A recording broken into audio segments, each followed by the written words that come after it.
Hello everybody, it's Henry here. I'm working on a 2020 Jeep Gladiator rear brakes. And the tools you need, 10mm pressure wrench, so you go on the back side here. Don't use a vice grips. I've seen people use a vice grips. You might rip the boot. Goes right here so you can hold it. I already broke these free. They came free real easy. A 6-inch C-clamp. I already pushed back the caliper. It moves nicely. So now I'm going to go ahead and show you what I'm going to do here. I'm just doing general maintenance on it. These pads are actually really good. I got 36,000 miles on this Jeep, and it hasn't worn nothing out on the pads. They're in really good shape. I'm just going to clean things up.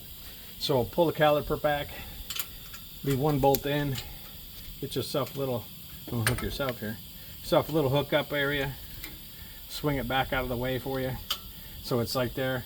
These are your guide pins that need to be moving freely. So what I'm going to do is I'm going to pull this one and clean it, re-lubricate it. Use a good lubricant. Permatex, I'm not advertising for nobody, but Permatex makes a really good product. Permatex brake parts lubricant. It's got, just put some of this on there. Put some on the pin. Some of it will push out. And just rag it off. And that's your pin that it slides on. Your rubber will go back on. Pop it back on there. Take the excess or get rid of it. Don't get none on your rotor. And I'm just inspecting. So right now I did the pins. Now I want you to pay attention to your brake pads. See this little metal clip right here, here and here? They go on the inside. So what happens is when the brake retracts, those pull the pad and make them float off the rotor. So you want to make sure they're in the groove correctly. So that's highly important. So we'll pull the pad, see how it comes out. Make sure you got no grease on your hands. This squeal, look at how much pad is still left. It's like brand new. Same thing with the inner one. Make sure you look at it. Make sure you understand how it goes in the clips. Take it and slide it right out. It's that easy. Look at that. Now, I take some general brake cleaner. I'm going to just clean the pads off. Watch your eyes. Wear safety glasses if you got to. And I'm just getting all that dust off it.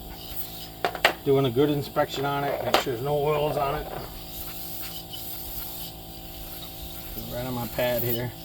Make sure that groove is good and cleaned out. Your caliper. See where the brake sits.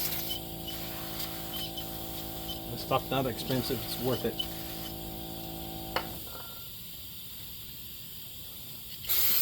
Get the rotor.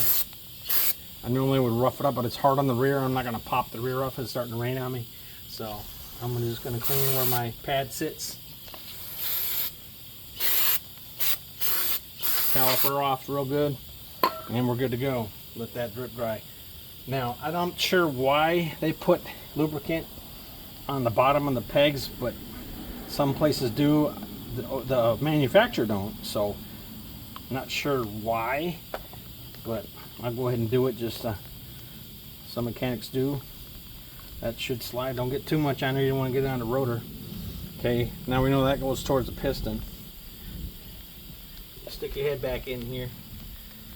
Get this down in there. Gets right in that clip. Clip grabs it. Pull your caliper back a little bit if you have to. And there. In. That one's in. I'm going to do this one. Those figures. I'm almost done and it's going to come rain on me. Out of nowhere. Well, I said I was going to do it today and then it didn't. See what happens if you're not careful? So I got to get that clip in there. There we go. Get that squealer. There we go. And there you go. Now it's back in right. It's real simple. Now I've done this pin. I'm going to take my restrainer off. Push my pin in. I'm just going to put this bolt back in gently. I could tighten it up, but it don't matter. And I'm going to get the bottom one out. And I'm going to do the same thing on the bottom pin.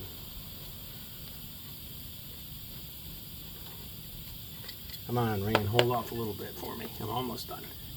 Pull the bottom pin out. You'll hear it come off that. Looks good. The boot looks good. Make sure you inspect your parts. Clean that off. Get some of this stuff on there. Don't be afraid to lube it up, ain't gonna hurt. Put the bottom pin back in. You hear that rubber boot click. Check it. You want to make sure that stays sealed. Wipe off excess, check it. It looks good. Slide it back down. Put your bottom screw back in. Now you're gonna make sure you tighten up both of them. It's a 10 millimeter. I got it. If I need to hold that slide pin so it don't turn, and I can with a crescent wrench, or adjustable wrench. Don't use a vice grip, for God's sake. I've seen people using vice grips and all kinds of weird tools. Come on, take the time, use the correct tools, correct stuff. Nice and tight. And that's it. Now go ahead and press the brake. You'll see the caliper move. Piston back out. And that is a brake cleaning check. And we're good to go.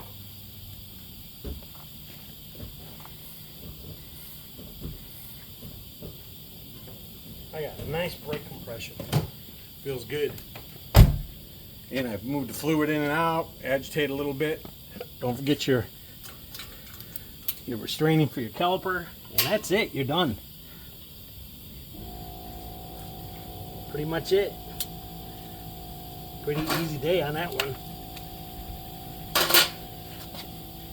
And put your wheel back on, torque down your lug nuts. Don't use an impact to tighten them down. You could hyperextend them. Could cause some damage, and then you really be upset. All right, well that's Henry. That's a rear brake check, cleaning. If we were to swap the brakes or change them, it would be no different.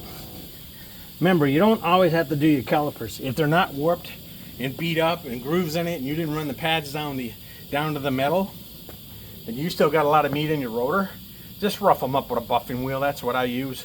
Rough them up with a buffing wheel, put new pads on it, and get another 10, 20, 30,000 miles out of it to save yourself some money. You don't have to get all kind of barbaric and do all rotors and got to look all fancy and spend that kind of money. Be wise about it.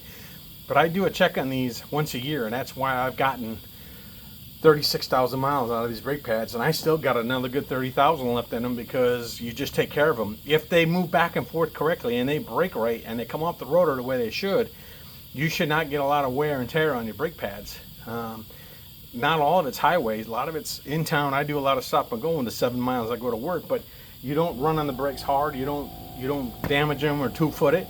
You'll get a lot of wear out of your brakes, and you won't have to be doing a change and spend a lot of money on them. All right, that's my pitch. I'm not advertising for nobody. Anything I use in here is just what I buy locally or I buy on Amazon, so it's not that expensive. All right, Henry out. Have a good day.